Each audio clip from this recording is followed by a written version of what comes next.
According to Apple, its smartwatch series has proved so popular that it has overtaken Rolex to become the world's most popular wristwear maker. And with rumors that TomTom is pulling out of the wearables race, there aren't many big-name fitness tracker makers left in this space anymore, potentially leaving it to be ruled by one instead of many. Fitbit doesn't seem to agree, though, and is fighting back with its most feature-rich fitness tracker yet.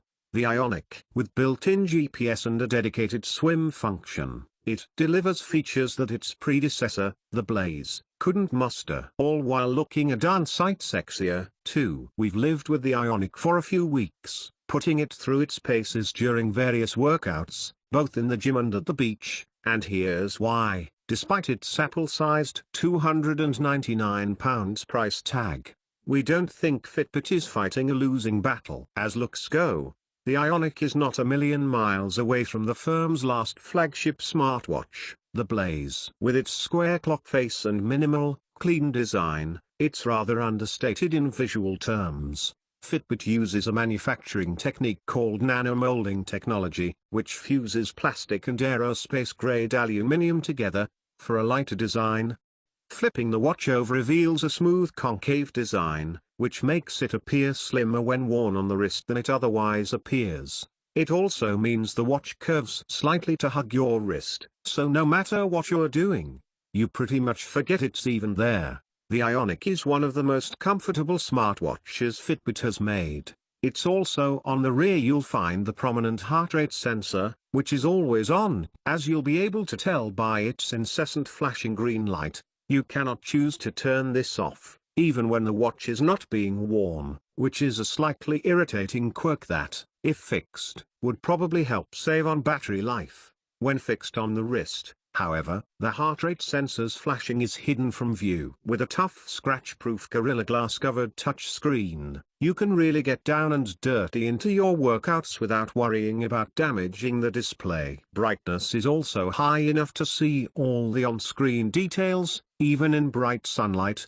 and this dims automatically when you go indoors to save on that much-needed battery life. As with every Fitbit since the original, the Ionic tracks steps, counts floors climbed, a feature that's been an on and off inclusion for the series since the Flex dropped it, analyzes sleep, and measures heart rate, like the Fitbit Surge and Charge HR. In addition, the Ionic is the company's first fully-fledged smartwatch. With the addition of app support through its new operating system software, the company is now offering support for third-party developers to produce apps for the Ionic. However, we can't see the likes of Apple or Android Wear treating this as a threat, as it's going to be a while before Fitbit builds up a good level of useful apps for this watch. Furthermore, notifications handling on the Ionic is basic.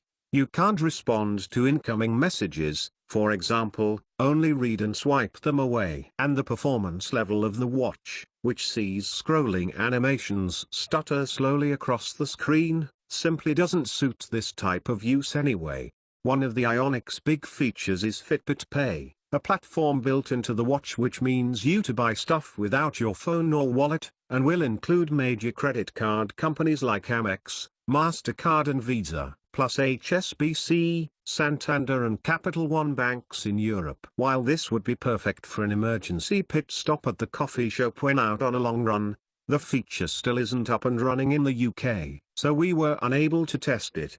However, we've been told it's due to go live sometime in November 2017. Another major smartwatch feature the Ionic boasts is music playback. You can add tracks to the watch and listen via any Bluetooth headphones, a great feature for those who don't want to have to take their phones on a workout with them. One thing the Blaze lacked was built-in GPS and complete waterproofing for swim tracking.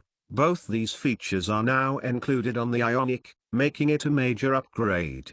Fitbit claims the Ionic can more accurately track your laps of the pool or performance in open waters than its competitors thanks to its new dedicated swim mode. During our testing, the Ionic performed perfectly underwater, providing on-screen data with its brightly lit display as we swam. However, unlike the Apple Watch Series 3 or Garmin Forerunner 935, There is no dedicated function to track open water swimming, as GPS won't work accurately. At least the Ionic works brilliantly in the pool, accurately sensing when you've completed a length and updating the display with this information each time you stop to take the next length. This is thanks to the device's new Run Detect feature, which means the Ionic is clever enough to know when you're taking a break, and automatically stops and starts tracking a run, swim or cycle by sensing the status of your movement.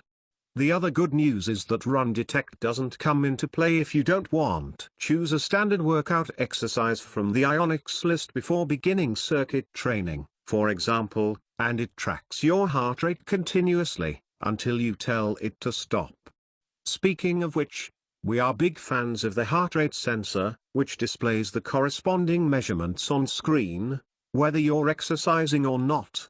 On-screen icons are displayed in a beautifully clean way, which is great for obtaining information with just a quick glance. Thanks to new customization options, you can also design your own watch faces, or complications, to make the Ionic unique to you. Such faces can be useful when viewing the data that's relevant to you when out running, which is one of the Ionic's key workout pillars. We found that the built-in GPS can take a good few minutes to connect. However, so had to wait around for this to kick in before we began our run. A little irritating, but faster than some other GPS smartwatches we've used in the past. Still, it's not a patch on the Garmin Forerunner 935. The other bugbear with the Ionic is that previously completed workouts can't be viewed on the watch itself. While you'll receive a roundup of your exercise stats right after you finish a workout, this will disappear once you've pressed done, and you'll have to sync the watch with the app to view details on your phone instead. Last but not least, sleep. This tracking function works in the same way as the firm's previous devices, offering a summary of your sleep pattern, split into REM, light and deep sleep, after waking up. The analysis provided within the app is as easy to understand as it is insightful. The Ionic is said to have a 5-day battery life, which, depending on how much you use it to measure workouts, is pretty accurate. As an example, after a full charge overnight and unplugging it at 7 a.m., by 5 p.m. the watch remained at a rather impressive 64%, and that was after 4 back-to-back, varied workouts. On that basis we'd say the avid gym goer should probably get a solid 3 days wear out of it. On a different week, we went lighter with use and didn't record any workouts. 4 days in and the Ionic was at respectable 31%. So if you're more casual and just want heart rate tracking and some notifications, you'll get the full 5-day quota. Fitbit doesn't opt for recharging its devices via traditional micro USB though, so if you are traveling then the special Fitbit charger will need to make its way into your suitcase. The Fitbit platform remains mostly unchanged from our review of the Blaze, making it one of the best out there. It's clear, simple to understand and everything is easy to navigate. The Ionic syncs via Bluetooth and it is a much faster and slicker experience than competitors like Withings, now Nokia. We tested the Ionic with the iOS app for iPhone, but it is available on Android and Windows Phone, too. In secondary testing with Android, we found the experience to be a little buggy with sync, which isn't an issue we had on the Apple device.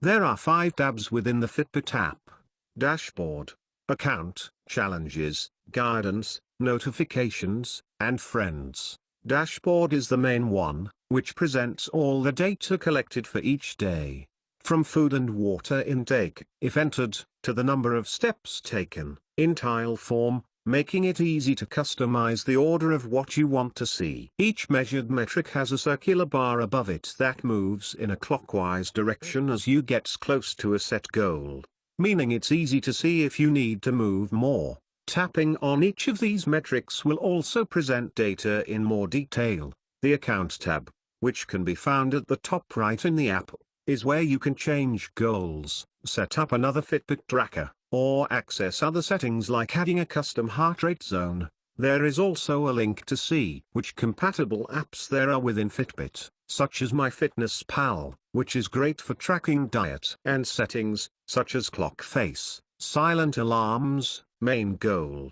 and so forth. can also be accessed here. The Challenges tab has a range challenges available which can be selected to keep you moving at the weekend, or to start a competition with a Fitbit friend.